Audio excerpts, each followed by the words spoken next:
Hello प्यारे बच्चों, यदि आपने अभी तक कुछ नहीं पढ़ा है तो ये वीडियो आपके लिए ही है।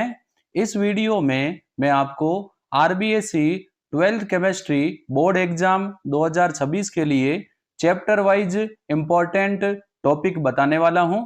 इन टॉपिक को पढ़कर आप आराम से केमिस्ट्री में 80 प्लस मार्क्स ला सकते हैं।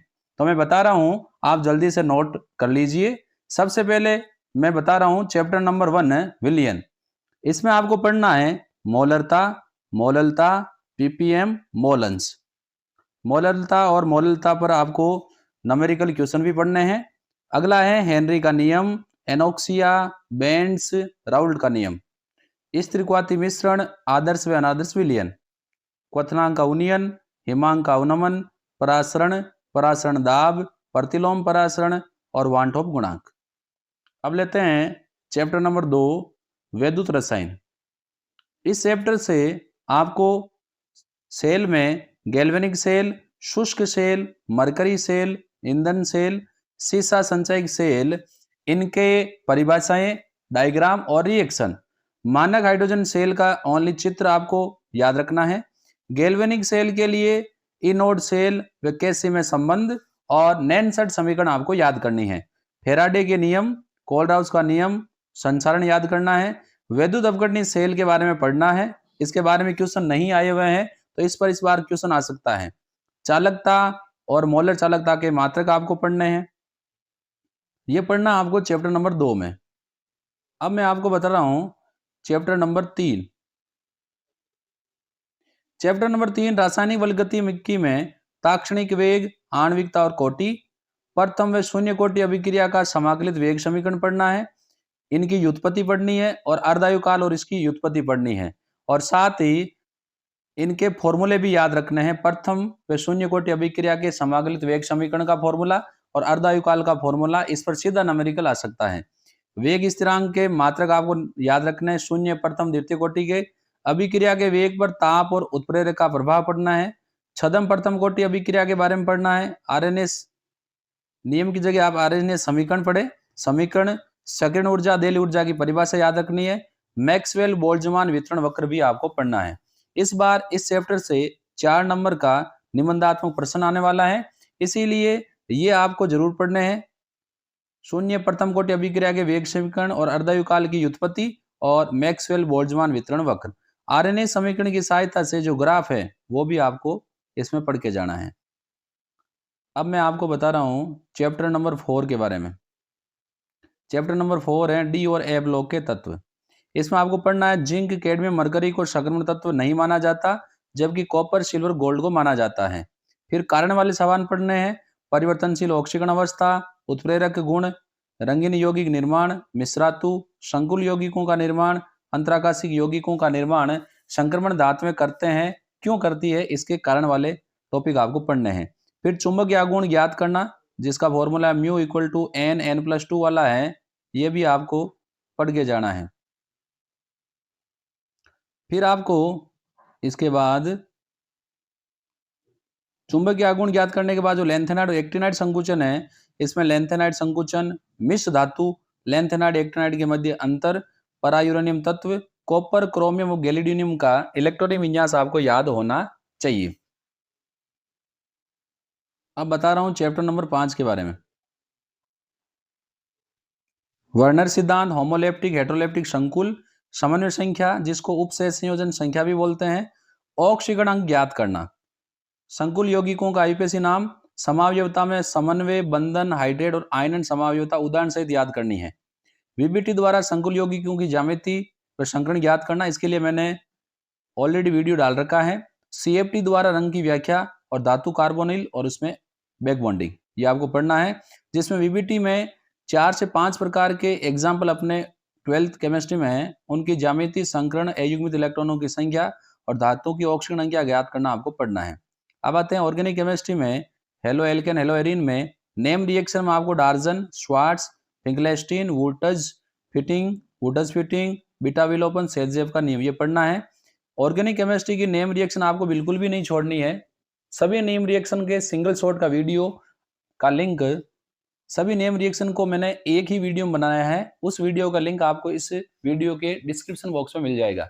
इसके अलावा सभी चैप्टर के महत्वपूर्ण वस्तुनिष्ठ प्रश्न, रिक्त स्थान की पूर्ति वाले प्रश्नों की जो प्लेलिस्ट है उसका लिंक भी मिल जाएगा और सभी चैप्टर का वन शॉट वीडियो का लिंक भी आपको मिल जाएगा। SN1 SN2 अभिक्रिया की क्रियाविधि के बारे में पढ़ना है और SN1 SN2 अभिक्रिया के प्रति क्रियाशीलता वाला क्रम पढ़ना है। हेलो एल्केन हेलो एरीन में आपको SN अभिक्रिया की तुलना वाला पढ़ना है, जिसमें क्रियाशीलता वाला टॉपिक है। वाल्डन प्रतिबंध द्वारा SN2 अभिक्रिया संपन्न होती है, SN1 अभिक्रिया समीकरण द्वारा संपन्न होती है, क्यों, इसके बारे में पढ़ना है। क्लोरोफॉर्म, DDT और फ्रियोन्स के बारे में आपको आइडिया होना चाहिए, जिसमें DDT का सूत्र पूरा नाम, क्लोरोफॉर्म की सूर्य के प्रकाश ऑक्सीजन के साथ अभिक्रिया और फ्रियोन का नामकरण भी आपको आना चाहिए। Chapter number 7 alcohol phenol ether, इसमें आपको एल्कोहल और फिनोल की अम्लता की तुलना वाला टॉपिक पढ़ना है। नेम रिएक्शन में हाइड्रोबोरोनिक ऑक्सीकरण, कोल्बे स्मिथ, राइमर्टिमान, विलियमसन ईथर संश्लेषण पढ़ना है। फिर फिनोल से बेंजीन कैसे बनाओगे, पिक्रिक अम्ल कैसे बनाओगे, 2,4,6 ट्राई ब्रोमो फिनोल कैसे बनाओगे, एक और इसमें ऐड कर लें आप, एस्प्रिन कैसे बनाओगे, ये भी आपको पढ़ना है, फिनोल से एस्प्रिन। फिर एल्कोहल का निर्जलीकरण और एल्कोहल का जलीयोजन, इन दोनों की मैकेनिज्म भी है आपको पढ़नी है। एल्कोहल का विहाइड्रोजनीकरण, जिसमें 1 डिग्री से एल्डिहाइड, 2 डिग्री से कीटोन और 3 डिग्री से एल्कीन बनती है, ये आपको पढ़ना है। उसके बाद फिनोल से एस्प्रिन कैसे बनाओगे और क्यूमिन से फिनोल कैसे बनाओगे, ये आपको पढ़नी है। फिर चलते हैं chapter number 8 aldehyde ketone carboxylic अम्ल में आपको नामकरण पढ़ना है। एल्डिहाइड और कीटोन का, विशेष रूप से कार्बोक्सिलिक अम्ल का नामकरण पढ़ना है। नेम रिएक्शन में बहुत ज्यादा नेम रिएक्शन है, रोजेनवुड अपचेन, Stephen Etard, Ulf किस्नर, क्लीमेंसन अपचेन, hello Hollard, Zelensky अभिक्रिया, कोल्बे वैद्युत अपघटन, केनिज्रो, एल्डोल संघनन, गाटरमान कोक अभिक्रिया के बारे में पढ़ना है। इस चैप्टर से भी निबंधात्मक का 4 नंबर का क्वेश्चन आएगा, तो इस बार नेम रिएक्शन इसमें आने की पूरी संभावनाएं हैं, तो ये सारी नेम रिएक्शन आपको घोट के भी जानी है। वीडियो का लिंक आपको इस वीडियो के डिस्क्रिप्शन बॉक्स में मिल जाएगा, जहां जाकर आप 50 मिनट में ही सारी नेम रिएक्शन को अच्छे से याद कर सकते हैं। फिर कार्बोक्सिलिक अम्ल फिनोल की अम्लता की तुलना और कार्बोक्सिलिक अम्ल की अम्लता पर प्रतिस्थापियों का प्रभाव पढ़ना है। नाभिक स्नेह योगात्मक अभिक्रिया में सोडियम बाइसल्फाइड के साथ और अमोनिया व्युत्पन्न के साथ आपको देख के जानी है। टोलन और फेलिंग परीक्षण भी आपको पता होना चाहिए। फिर एमीन वाले चैप्टर में 2 डिग्री 3 डिग्री एमीन का नामकरण पढ़ के जाना है। नेम रिएक्शन में carbylamine, Hofmann bromamide, Gabriel phthalimide संश्लेषण, डायजेटिकरण, बाल सीमान अभिक्रिया, इन अभिक्रियाओं में एक अभिक्रिया पक्की आएगी, 100% गारंटी है, पढ़ के जाएं आप। फिर अमोनिया, एमीन और एनिलीन की क्षारकता की तुलना वाला पढ़ना है। एनिलीन से डाइजोनियम लवण 2,4,6 ट्राइनाइट्रो ब्रोमो एनिलीन और सल्फेनिलिक अम्ल कैसे बनाओगे पढ़ना है। डाइजोनियम लवण में सैंडमेड गाटरमान अभिक्रिया, युग्मन अभिक्रिया पढ़नी है। डाइजोनियम लवण वाले चैप्टर से 100% क्वेश्चन इस बार पूछा जाएगा, ये पूरा घोट के पीना है।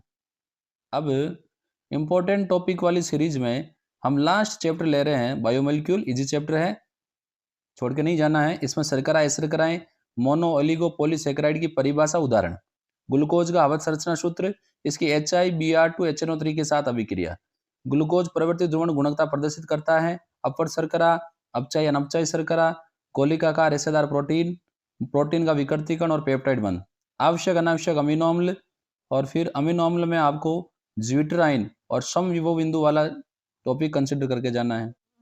फिर यदि विटामिन पर आए, विटामिन में विटामिन का वर्गीकरण और कमी से होने वाले रोग, DNA RNA के बीच की संरचना और इनमें अंतर चाहे नाइट्रोजनी क्षारक का हो वो भी पढ़ना है, और चाहे पेंटो शर्करा का हो वो भी पढ़ के जाना है। DNA फिंगरप्रिंट नहीं आया हुआ आएगा, और हार्मोन जो टॉपिक है इस बार 100% एक क्वेश्चन आएगा, चाहे वो आधा नंबर का है चाहे 1 नंबर का है। तो प्यारे बच्चों, मैंने आपको यहाँ चैप्टर वाइज इंपॉर्टेंट टॉपिक बताए। ये टॉपिक अगर आप पढ़ के जाते हैं तो 80% केमिस्ट्री में मार्क आने की मेरी पूरी गारंटी है। इसके अलावा मैंने अभी तक आपको जैसे कोऑर्डिनेशन केमिस्ट्री में VBT की सहायता से संकुल यौगिकों की ज्यामिति और संकरण ज्ञात करना, इसके अलावा सभी चैप्टर के महत्वपूर्ण वस्तुनिष्ठ और रिक्त स्थान की पूर्ति वाला सिंगल वीडियो ऑलरेडी डाल रखा है। एल्डिहाइड कीटोन कार्बोक्सिलिक एसिड का 1 शॉट वीडियो भी मैंने 2 दिन पहले ही डाला है, और इसके बाद आपको सभी चैप्टर के महत्वपूर्ण टॉपिक का एक सिंगल वीडियो देखने को मिलेगा, जिसमें ये सारे टॉपिक लगभग कंसिडर किए हुए हैं। तो वो वीडियो, सभी चैप्टर के महत्वपूर्ण टॉपिक का जो वीडियो है वो आपको बिल्कुल भी नहीं छोड़ना है, उसको जरूर देखें। और इन 2-3 दिनों में मैंने जितने भी वीडियो डाले हैं वो वीडियो आप एक बार जरूर देखें। ये आपके बोर्ड एग्जाम के लिए रामबाण साबित होने वाले हैं। तो प्यारे बच्चों, हम फिर मिलेंगे। धन्यवाद।